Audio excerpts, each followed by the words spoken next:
indicações, né? E indicações e contraindicações da massagem. Bom, se a gente observar, a maioria da literatura, e principalmente a questão dos livros de massoterapia, que inclusive carece bastante ainda de estudos, né? De ter algumas da literatura em si, né?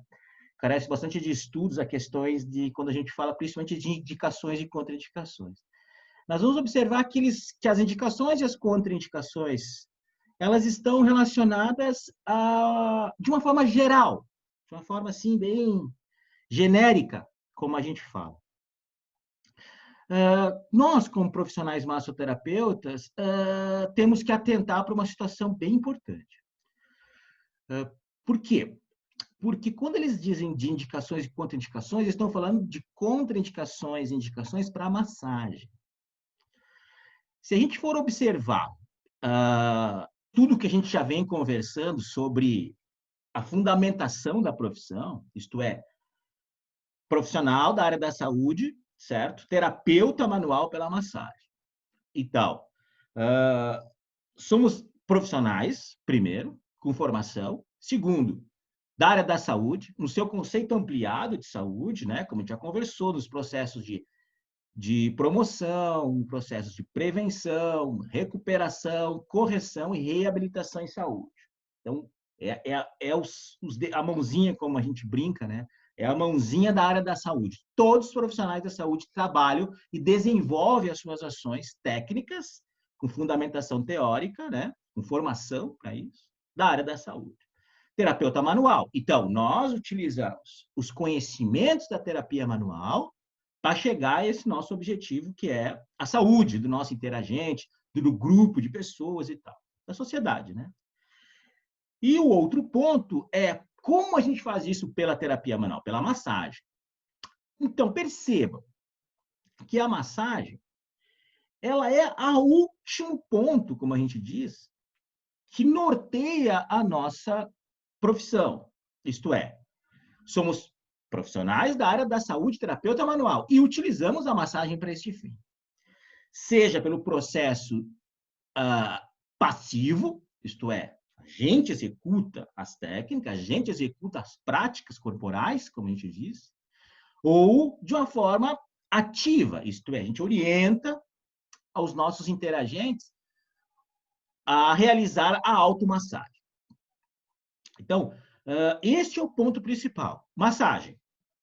Mobilizações, né, de mobilizações e manipulações de tecidos moles. Então, se isso tudo para nós está bem claro, nós vamos perceber que quando a gente fala de indicação e contraindicação, o que a gente tem que ter em mente?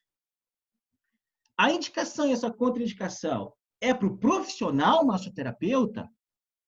É para a profissão do massoterapeuta? Ou essa indicação e essa contraindicação é da massagem? Então, é o primeiro ponto que a gente já começa a discutir. Por que a gente fala isso? Porque é muito comum as pessoas chegarem e falarem assim, não, pessoas com câncer não se faz massagem. Pessoas que têm gestantes não se faz massagem. Né? Pessoa que tem pressão alta não se faz massagem. Né? Pessoas com comorbidades importantes não se faz massagem. Aí eu sempre digo isso, calma, pensa, nós somos profissionais da área da saúde, terapeuta manual. Então, se a gente parte desse princípio, quando a gente começa a discutir o que é indicado, o que é contraindicado, cai por terra essa história de que não se faz massagem em tal situação. Por que a gente diz isso? Porque quem vai determinar o que vai ser feito é o terapeuta. Então, no primeiro princípio, não existe contraindicação para a ação do massoterapeuta. Primeiro ponto que a gente tem que discutir. O que a gente tem que pensar? A gente tem que pensar que existe, sim, contraindicações para determinadas técnicas. Então, a gente já começa a pensar de alguma forma. Então, se nós pensarmos que onde existiu uma pessoa, onde existiu um grupo de pessoas, existem indicações, sim, para a atuação do massoterapeuta. Agora, para as atividades práticas dessas atividades corporais pela massagem, este sim. E se algumas situações que são contraindicadas. Mas a contraindicação é pela técnica, pela eleição da técnica. Por isso que nós somos terapeutas manuais, por isso que nós somos profissionais da área da saúde, uma fundamentação e uma densidade teórica que nos capacita para a eleição de uma determinada técnica X ou não. Então, se fica claro desde o início que o nosso principal objetivo é pautado dentro de uma moral, ética e bioética, de não causar o mal maior, por isso que nós temos a formação. Então, primeiro ponto que a gente tem que pensar é o quê? Qual é o público que a gente vai trabalhar? Qual que é a população que a gente vai desenvolver as nossas atividades? É numa sociedade X. Mas, de uma forma geral, nós vamos falar dos grupos etários. Então, por exemplo, existe, de uma forma geral, as crianças, os adolescentes, os adultos, os idosos. De uma forma bem genérica, assim. Então, nós temos que ter em mente, se nós trabalhamos nessa população, nós temos que saber quais são as incidências e as prevalências das principais comorbidades e principais doenças que acometem um determinado grupo etário. Então, se a gente sabe, por exemplo, que na adolescência a questão da ansiedade é bem presente, se a gente pensar que no idoso, né, as doenças crônicas, como diabetes e hipertensão, elas são mais evidentes, a gente tem que ter em mente o quê? A nossa linha e pautar as nossas linhas de ação. Então, nós temos que ter temos que ter esses pensamentos de uma forma mais ampla dos grupos etários. Esse é o primeiro ponto que a gente tem que observar. Quando a gente começa a perceber e caracterizar em qual grupo etário se encontra um determinado grupo de pessoas ou o nosso interagente, a gente pode pensar de quê? De que se nós vamos tentar chegar até um processo de atenção à saúde pela massagem, nós temos que conversar com esse grupo de pessoas e fazer o que a gente chama de diagnóstico, mas não diagnóstico para fins de determinar o que essa pessoa tem. Não é isso. Quando a gente fala de diagnóstico, nós estamos falando de observar tudo o que está acontecendo para poder executar as nossas ações. Então, o primeiro ponto que a gente tem que observar que são o quê? Que são os métodos de análise e de avaliação, dentro deste contexto social que a gente diz, dentro desses grupos etários. Dentro desses métodos de análise e de avaliação, nós vamos ter linhas de pensamento. Quais são essas linhas de pensamento? Essas linhas de pensamento são, primeiro, uma entrevista e depois avaliação e análise dentro da massoterapia de inspeção e de palpação. Porque a gente vai discutir isso aí na quinta-feira. Então, quando eu consigo fazer esses métodos de análise e de avaliação, eu consigo o quê? Manter uma linha de pensamento para que eu consiga executar uma determinada técnica. Então, eu preciso primeiro conhecer essa pessoa, onde ela está inserida, entender essa linha de pensamento, como a gente diz, de grupo etário que ela se encontra, certo? Depois, fazer esses métodos de análise de avaliação. Se eu tenho esses métodos de análise de avaliação, eu consigo perceber qual que é o meu plano de ação. O meu plano de ação pode ser um plano de atendimento, onde eu vou atender essa pessoa, e pode ser um plano de tratamento, que é um plano mais longo. Mas quando eu executo um plano de ação, são técnicas massoterapêuticas. Então, como e quais formas eu vou precisar ter a fundamentação para eleger qual técnica? Primeiro, eu fiz os métodos de análise de avaliação. Depois, dentro da eleição da técnica, eu tenho que perceber, primeiro, é uma técnica ocidental ou é uma técnica oriental? Primeiro ponto. Segundo ponto, quais são os efeitos da massagem que supostamente irá acontecer. Dentro desses efeitos, os efeitos fisiológicos, os efeitos neurológicos, os efeitos circulatórios, como a gente diz, a gente já conversou sobre isso, e os efeitos energéticos e os mecânicos. Eu tenho que ter essa compreensão de como essa pessoa, aonde essa pessoa está inserida dentro de um contexto, de uma faixa etária populacional.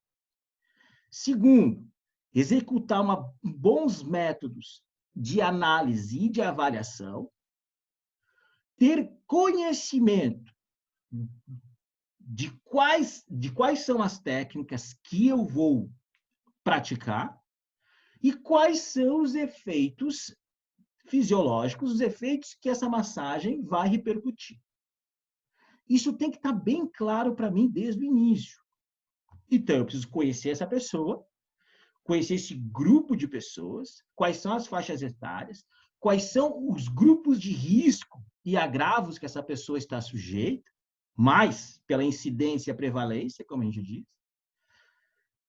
Segundo, métodos de análise de avaliação, isto é, para ter a gente chama de fotografia, poder compreender esse processo.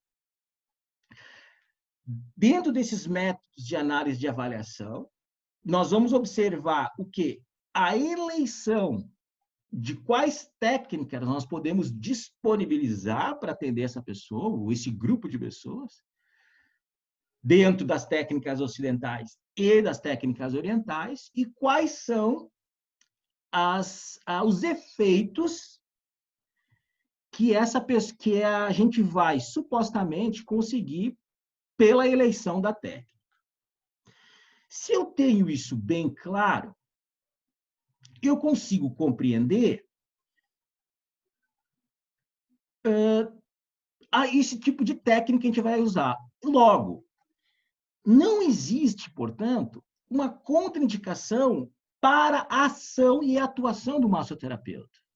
O que existe, sim, é uma contraindicação para determinada técnica. Como nós somos profissionais da área da saúde, nós vamos conseguir o quê? Ter uma fundamentação teórica e técnica para que a gente consiga eleger qual que é a melhor técnica que está diretamente relacionada, que seja interessante para esse nosso interagente. Ficando claro isso, aí sim a gente começa a pensar quais são as indicações e quais são as contraindicações que existem para o massoterapeuta e, consequentemente, a eleição de uma determinada técnica. O primeiro ponto que a gente começa a perceber é o quê? Situações clínicas, como a gente diz, que não estão diretamente relacionadas com uma determinada comorbidade. Então, por exemplo, uma pessoa que não está em nenhum estado de adoecimento, não tem nenhuma afecção, ela não tem nenhuma disfunção. Simplesmente é um processo natural, como a gente diz, certo? Por exemplo, o envelhecimento, né? É um processo natural. Vamos esquecer a parte das comorbidades que estão juntas a um processo natural do envelhecimento. Então, se existe um processo natural do processo de envelhecimento, nós temos que compreender o desenvolvimento humano e saber como acontece esse processo de desenvolvimento, esse processo de envelhecimento. A gente pensa que dentro das características desse processo de envelhecimento, dentro das faixas etárias, né, que a gente vai envelhecendo sempre, Existem características de cada atividade. Mas é de forma de senso comum de a gente pensar da biologia do envelhecimento, né, da questão da psicologia do envelhecimento, um processo natural que acontece com as pessoas, principalmente relacionado à perda de massa óssea, principalmente relacionado à perda de massa muscular. Então, perda do equilíbrio. Então, são situações que estão diretamente relacionadas. Então, a gente, dentro dessa linha de pensamento, é um processo natural. E eu preciso ter a compreensão desse processo natural do envelhecimento para que a gente consiga eleger quais técnicas sejam mais interessantes para aquela determinado grupo de população. Claro, além das outras situações relacionadas aos métodos de análise e de avaliação. Então, são situações características importantes de um processo natural. Outro ponto importante, quando a gente fala, é gestação, por exemplo, gravidez, né? Existem algumas situações que as pessoas têm dificuldade de compreensão, de acharmos que as gestantes são contraindicações para as massagens, o que não é verdade. O que a gente precisa ter é um processo de eleição de uma determinada técnica específica. De uma forma geral, a gente contraindica, dentro de uma contraindicação relativa, os primeiros 3 meses e os últimos 3 meses gestacionais. Uma contraindicação relativa, certo? Porque é muito comum as lombalgias gestacionais, as tendinopatias, as questões de saúde mental, né? Então, é uma contraindicação relativa para algumas determinadas técnicas. Outro ponto importante também é o quê? É a questão da gestação, é a questão do pré-natal. É uma gestante de risco ou não? Então, tudo isso, processo de análise de avaliação, a gente vai observar. Então, veja bem, uma gestante, por exemplo, que tem muita dor lombar,